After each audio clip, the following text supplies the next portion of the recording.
नमस्कार, आप देख रहे हैं के न्यूज। मैं हूं आपके साथ सोनी चौहान। अखिलेश के मन में क्या?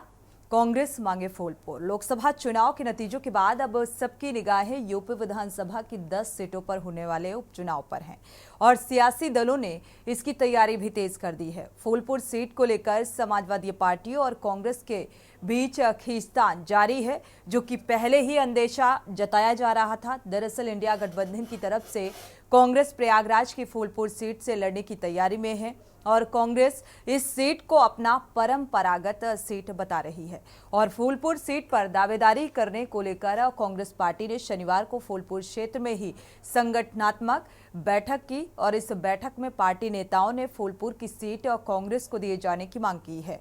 मीटिंग में मौजूद प्रदेश महामंत्री संगठन मंत्री अनिल यादव ने कहा कि वो कार्यकर्ताओं और नेताओं की भावनाओं से पार्टी हाईकमान को अवगत कराएंगे।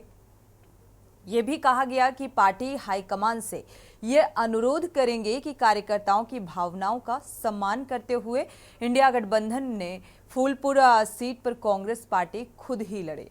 कांग्रेस फूलपुर सीट को नेहरू की परंपरागत जो पारंपरिक सीट है बता रही है और प्रदेश महासचिव मुकुंद तिवारी का कहना है कि फूलपुर में कांग्रेस पार्टी का संगठन पूरी मजबूती के साथ खड़ा है।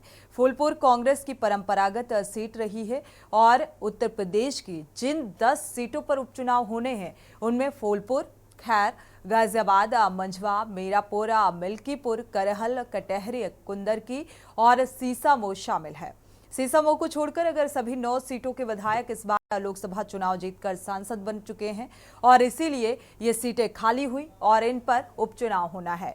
वहीं सीसामऊ से सपा विधायक इरफान सोलंकी की आपराधिक मुकदमे में सदस्यता रद्द होने के कारण सीट खाली हुई। उपचुनाव की तारीखों का ऐलान तो अभी नहीं हुआ, लेकिन अभी से सभी सियासी दलों ने अपनी अपनी कमर कस ली है और ऐसे में सबसे बड़ा सवाल यही है कि क्या समाजवादी प्रमुख अखिलेश यादव इसके लिए राजी होंगे या इस सीट को लेकर सपा और कांग्रेस में खींचतान जारी रहेगी।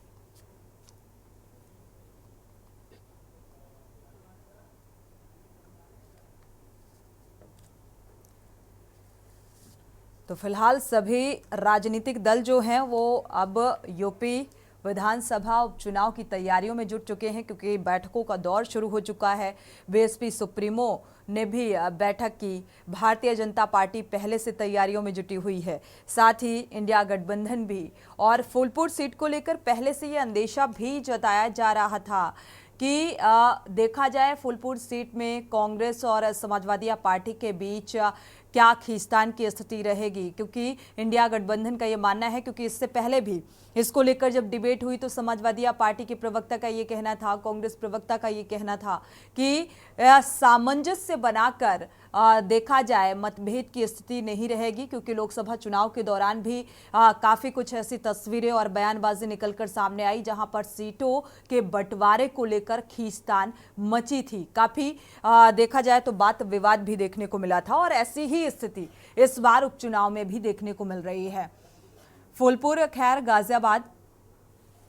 हमारे साथ खास मेहमान जुड़ चुके हैं। प्रभात त्रिपाठी जी हैं, वरिष्ठ पत्रकार। स्वागत है आपका इस चर्चा में जुड़ने के लिए। बीजेपी प्रवक्ता भी जुड़ चुके हैं। अनीस अंसारी जी, आपका बहुत बहुत स्वागत है इस चर्चा में जुड़ने के लिए। साथ ही वीके शुक्ला जी हैं, कांग्रेस प्रवक्ता, आपका भी बहुत बहुत स्वागत इस चर्चा में जुड़ने के लिए। और डीपी यादव जी हैं समाजवादी पार्टी से, आपका भी बहुत बहुत स्वागत इस चर्चा में जुड़ने के लिए।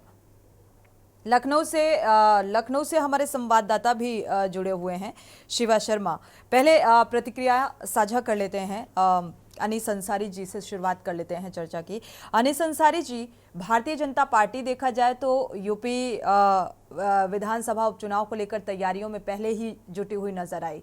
बीएसपी सुप्रीमो की भी बैठक देखने को मिली और लगभग कई सीटों पर जो है फाइनलाइज्ड हो गया उम्मीदवारों का नाम, और 8 सीटों पर मंथन अभी भी जारी है। ऐसे ही इंडिया गठबंधन, समाजवादी पार्टी का भी यही तैयारियां जोरों पर चल रही हैं और जीत का दावा सभी पार्टियां करती हुई नजर आ रही हैं। और फूलपुर सीट जो है अब चर्चा में है। आपकी तैयारी और तैयारी के साथ साथ विपक्ष को लेकर, जो फूलपुर सीट को लेकर कांग्रेस और समाजवादी पार्टी के बीच खींचतान की स्थिति बनती हुई नजर आ रही है, क्या लग रहा है? देखिए सोनी जी,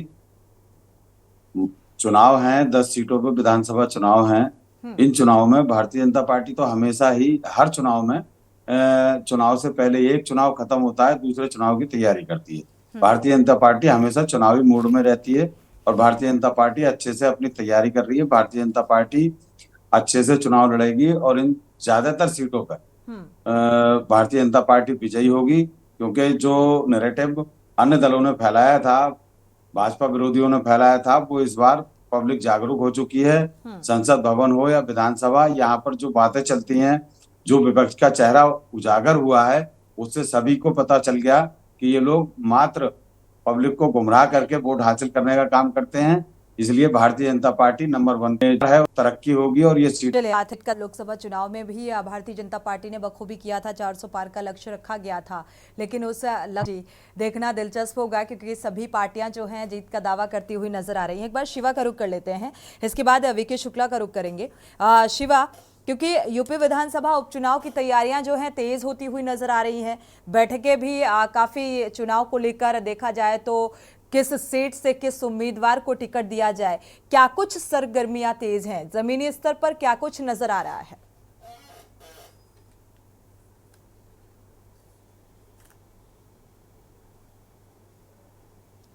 देखिए, बैठकें तो बहुत जोर शोर से हो रही, चाहे समाजवादी पार्टी की बात करें या भारतीय जनता पार्टी की बात करें।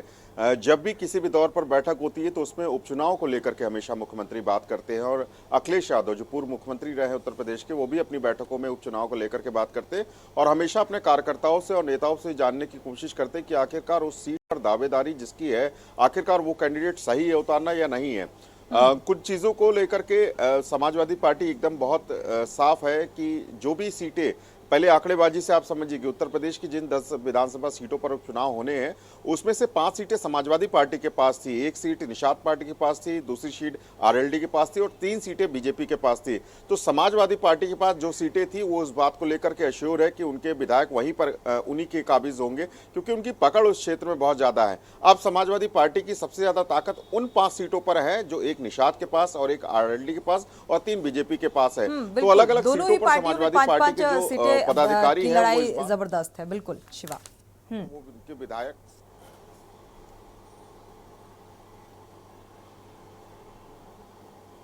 देखिए, ये लगातार कहा जाता है कि समाजवादी पार्टी एक बार जरूर उनकी विचारधारा ऐसी होती कि परिवार के किसी सदस्य को वहां से लड़ाया जाए और वहां के जो लोकल कैंडिडेट्स हैं, जो लोकल समाजवादी पार्टी के कार्यकर्ता हैं, वो अपनी एकजुटता दिखा करके उनको जिताने का प्रयास करें।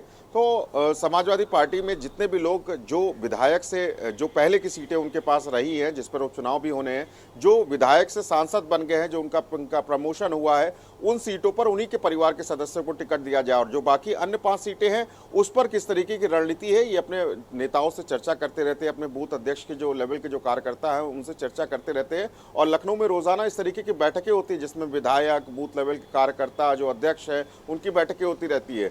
दूसरी ओर अगर बीजेपी की बात करेंगे तो बीजेपी ने उन सीटों को समेटने के लिए अपने 3-3 मंत्रियों को हर सीट पर प्रभारी के तौर पर उतारा है, ताकि कोई भी सीट विपक्षी खेमे में जा जाए। मुख्यमंत्री योगी आदित्यनाथ लगातार इस बात को लेकर के सोनी प्रयास कर रहे हैं कि कोई भी सीट किसी भी तरह से, किसी भी चालबाजी से समाजवादी पार्टी के खेमे में ना जाए। उसके लिए उन्होंने सारी मंत्रियों को जिम्मेदारी सौंप दी है और मंत्री उस जिलों पर कैंप भी कर रहे हैं, चाहे वो मिल्कीपुर हो, चाहे करहल हो, चाहे फूलपुर हो, चाहे वो गाजियाबाद हो। ऐसी 10 विधानसभा सीटों पर बीजेपी का खासतौर से फोकस है कि किसी भी तरीके की कोई गलती उनकी तरफ से ना होने पाए, उनके पार्टी के कार्यकर्ता, उनके पदाधिकारियों के तरफ से ना होने पाए, कि आगे आने वाले समय में 10 से 10 सीटें उनसे या कुछ सीटें उनसे छिन जाए और वो समाजवादी पार्टी के खेमे में चली जाए। तो दोनों पार्टियों की अपनी अपनी जो ताकत है उन जगहों पर झोंक रहे हैं और ये जरूर इस बात को अश्योर करने की कोशिश कर रहे हैं कि कोई भी सीट उनके पास से ना छूटे। अब लेकिन भविष्य तय करेगा कि आखिरकार किस पार्टी के पास कौन सी सीट आएगी और कौन से कैंडिडेट इतना अश्योर होकर के जब वो उतारेंगे उस सीटों पर तो कितना वो काबिज हो सकते हैं, कितनी उनकी जमीनी चुनौती बड़ी है भारतीय जनता पार्टी के सामने भी। क्योंकि जिस तरीके से 2-3 सीटें ऐसी हैं जहां पर एक कांटे की टक्कर और चुनौती ये देखने को मिल रही है समाजवादी पार्टी और भारतीय जनता पार्टी के बीच। हमारे साथ कांग्रेस प्रवक्ता भी जुड़े हुए हैं, रुख करेंगे वीके शुक्ला जी का। वीके शुक्ला जी, क्योंकि फूलपुर सीट को लेकर जो एक असमंजस की स्थिति बनी हुई है, अभी खींचतान वाली जो स्थिति बनी हुई है उपचुनाव को लेकर, क्या लगता है, समाजवादी पार्टी, भाई कांग्रेस का ये मानना है कि ये परंपरागत सीट है, तो यहाँ पर कांग्रेस अपना कैंडिडेट उतारेगी या फिर समाजवादी पार्टी? तो इसको लेकर क्योंकि खींचतान की स्थिति नजर आ रही है। देखिए, दो चीजें हैं। एक तो ये कि अभी चुनाव की डेट घोषित नहीं हुई है और उसके पहले सभी दल, सभी पार्टी, चाहे इंडिया गठबंधन हो, उसमें चाहे कांग्रेस सपा हो, सब अपनी अपनी बात रखते हैं। लेकिन जब चुनाव की तिथि घोषित हो जाती है तो उसके बाद गंभीरता से उस पर निर्णय ले लिया जाता है। और कांग्रेस या सपा का मतलब इंडिया गठबंधन इस पे पूरी तरह से तैयार है, जैसे और चुनावों में हुआ है, कि किसी भी तरह भाजपा को परास्त करना है। और भाजपा के लोगों को गलतफहमी हो जाती है। आने वाले समय में धीरे धीरे पता चलेगा। पार्लियामेंट के इलेक्शन में काफी कुछ उत्तर प्रदेश में पता चल गया होगा। और आने वाले समय में आप देखिएगा कि इंडिया गठबंधन कैसे आगे बढ़ता है। उसमें कहीं भी कोई किसी तरह का न डिस्प्यूट होगा। लक्ष्य एक ही होगा कि किसी भी तरह इंडिया गठबंधन को सीट निकालना है, जीतना है और भाजपा को परास्त करना है। ठीक है, लोकसभा चुनाव का भी लक्ष्य कुछ ऐसा ही था, लेकिन सीटों को लेकर काफी खींचतान थी और यूपी विधानसभा उपचुनाव में भी ऐसी ही स्थिति देखने को मिल रही है। समाजवादी पार्टी के प्रवक्ता का रुख करेंगे डीपी यादव जी का। डीपी यादव जी, क्या लग रहा है, क्या रणनीति होगी समाजवादी पार्टी की फूलपुर सीट को लेकर, बाकी अन्य सीटों को लेकर? देखिए, समाजवादी पार्टी का लक्ष्य बिल्कुल स्पष्ट है कि भारतीय जनता पार्टी के कुशासन से लोगों को मुक्ति दिलाना है। प्रकार से 2024 के चुनाव में भारतीय जनता पार्टी ने कहीं न कहीं लोगों से वादा किया था, जो 2014 में 2019 में पूरा नहीं किया। और लोगों ने ये ध्यान दिया कि भारतीय जनता पार्टी ने वादा किया, इसलिए भारतीय जनता पार्टी को हायर कर दिया। पूरे देश में सीधे डीपी यादव जी, माफी के साथ आपको रोकना भी चाहेंगे क्योंकि आपकी आवाज क्लियर नहीं मिल पा रही है। एक बार शिवा शर्मा का रुख कर लेते हैं। शिवा, यूपी विधानसभा चुनाव को लेकर पिछली बार की क्या कुछ स्थिति रही, उसके रिजल्ट के आधार पर जो सियासी समीकरण हैं क्या कुछ बनते हुए नजर आ रहे हैं? और जिस तरीके से कांग्रेस कह रही है फूलपुर सीट को लेकर कि भाई ये हमारी परंपरागत सीट है, तो कैंडिडेट जो है क्या कांग्रेस की तरफ से ही उतारा जाएगा?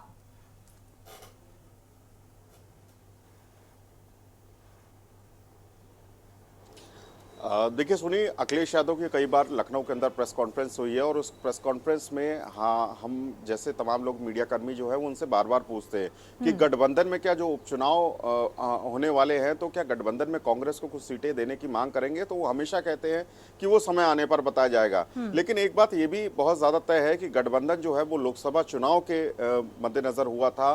अब उपचुनाव में क्या समाजवादी पार्टी अपने कैंडिडेट्स अकेले ही 10 सीटों पर उतारती है या कांग्रेस को कुछ सीटें देती है, ये फिलहाल अभी किसी तरीके का स्पष्ट नहीं है। कोई ऑफिशियल स्टेटमेंट नहीं है कि समाजवादी पार्टी अपनी 10 उपचुनाव सीटों को लेकर के कांग्रेस से साझेदारी करेगी। अगर करती भी है तो उन्होंने सीटों का नाम कभी भी नहीं लिया कि कौन सी सीट किसको दी जाएगी। वो कहते हैं कि जब समय जैसे ही पास आएगा तो वो उन चीज़ों की घोषणा कर देंगे कि कौन सी सीट कांग्रेस के किस आदमी को दी जा रही है, किस विधायक को दी जा रही है, कि उनको प्रत्याशी के तौर पर उतारा जाएगा। ये सारी बातें क्लियर होंगी। लेकिन अगर पिछले विधानसभा चुनाव की अगर सोनी बात करेंगे तो असमंजस की स्थिति इसीलिए फंस जाती है कि एक तरफ बीजेपी जो है वो लगातार इस बात को कहती है कि हम साफ और एक बहुत अच्छी बेहतर छवि वाला जो कैंडिडेट्स हम उसको उतारने की कोशिश करेंगे, जिसके खिलाफ कोई अपराधी प्रवृत्ति का जो इतिहास है वो उसके खिलाफ ना रहा हो। दूसरी तरफ समाजवादी पार्टी के जब कैंडिडेट्स उतारते हैं तो कुछ मीन में एक बीजेपी एक पार्टी ले आती है कि उनको कहती है कि उनके खिलाफ मुकदमे हैं, उन्होंने जमीन कब्जा कराई थी। तो यहाँ पर जब स्थिति साफ होने लगती है, जब सोशल मीडिया पे तस्वीरें वायरल होने लगती है, बातें वायरल होने लगती है, तो कहीं ना कहीं जो उनकी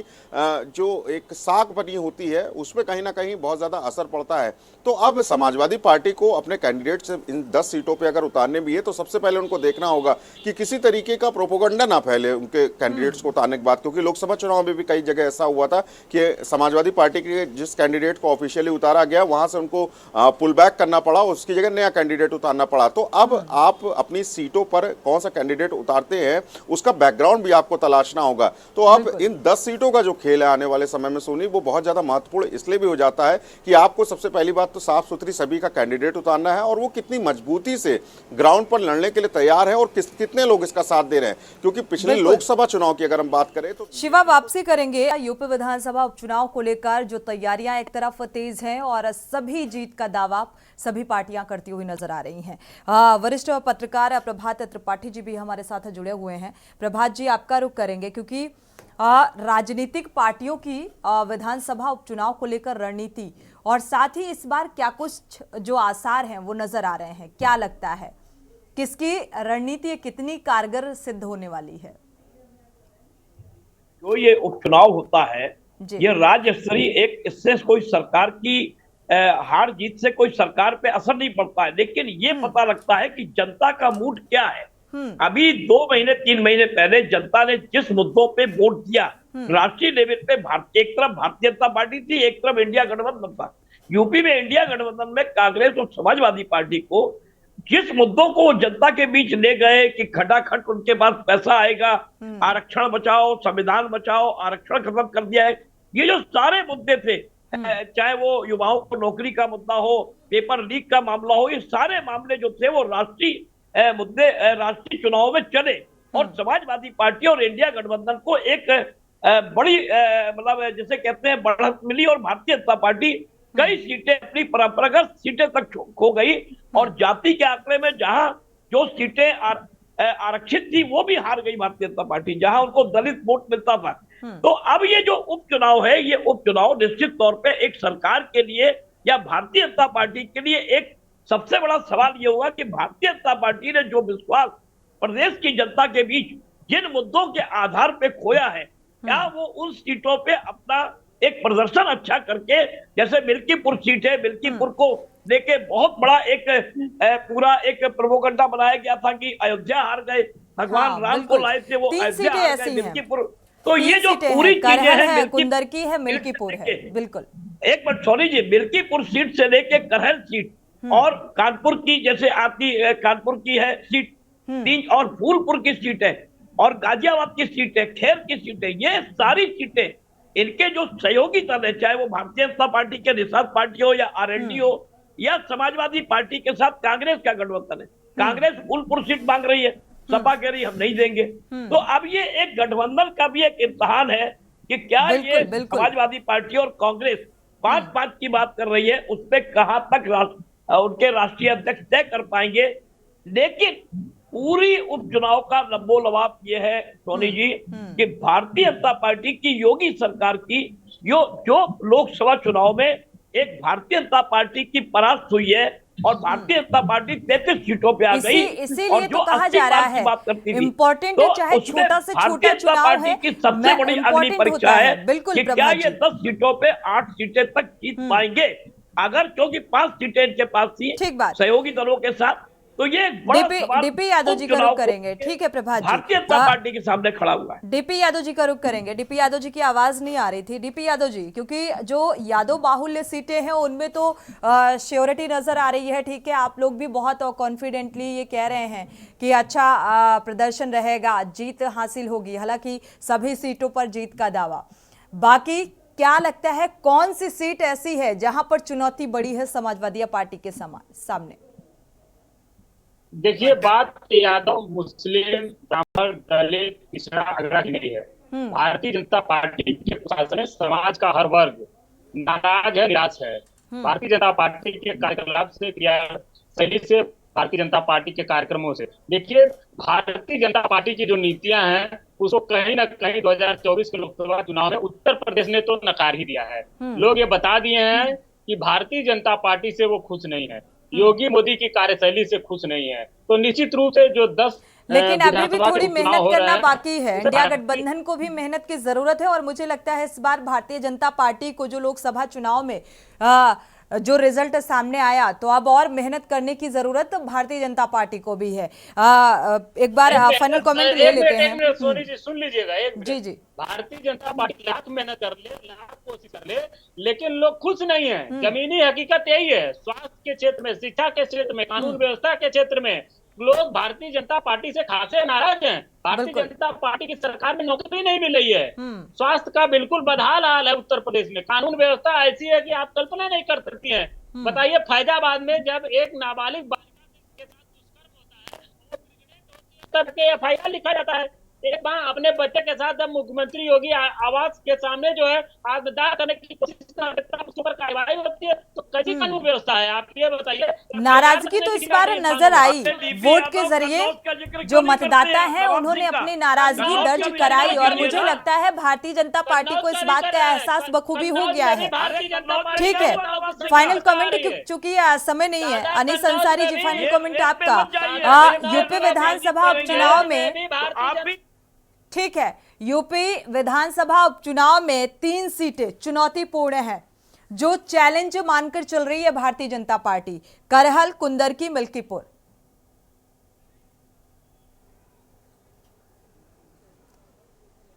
अनीस अंसारी जी। जी सोनी जी, देखिए मैं पहले तो ये बताना चाहता हूँ कि अभी हाल ही के अंदर 2 जगह बलात्कार की घटनाएं उत्तर प्रदेश के अंदर होती हैं और दोनों में इत्तेफाक से ये डीपी यादव जी जो बैठे हैं इनकी पार्टी के बहुत बड़े बड़े नेताओं के हाथ में और प्रशासन की है। चलिए, 2 घटनाओं में समाजवादी पार्टी के लोगों का इन्वॉल्वमेंट, लेकिन और भी तो घटनाएं सामने आती हैं। अनिल जी, उस पर भी नजर डालिएगा। थोड़ा देर अभी का भारतीय जनता पार्टी का कोई बड़ा नेता, कोई वरिष्ठ नेता, हमारे नेता ये नहीं कहते कि लड़के हैं गलती हो जाती है। जिन लोगों को संस्कार ही ये मिले हैं बलात्कार वाले, पिछले समय पे देखिए ना, अखिलेश जी की सरकार में बलात्कार प्रदेश बन गया था, उत्तर प्रदेश की जगह बलात्कार प्रदेश बन गया था। और रही बात उत्तर प्रदेश में चुनाव की, रही बात उत्तर प्रदेश में लोकसभा चुनाव की, जनता को खटाखट पे बहका के इन लोगों ने वोटों को खरीदने का काम किया था। चलिए, तो अनीस अंसारी जी, भारतीय जनता पार्टी ने भी तो वही वादा खिलाफी की है। 15 लाख का वादा करके कौन सा भेज दिया, और अब 8500 का वादा करके ना, विपक्ष तो सत्ता में नहीं है ना, वो तो विपक्ष में है।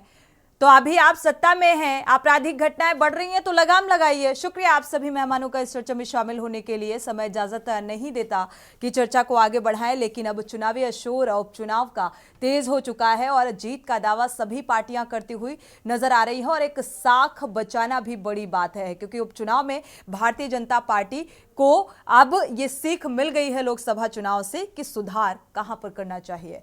इसी के साथ बुलेटिन में इतना ही। आगे खबरों के लिए आप देखते रहिए के न्यूज़ इंडिया।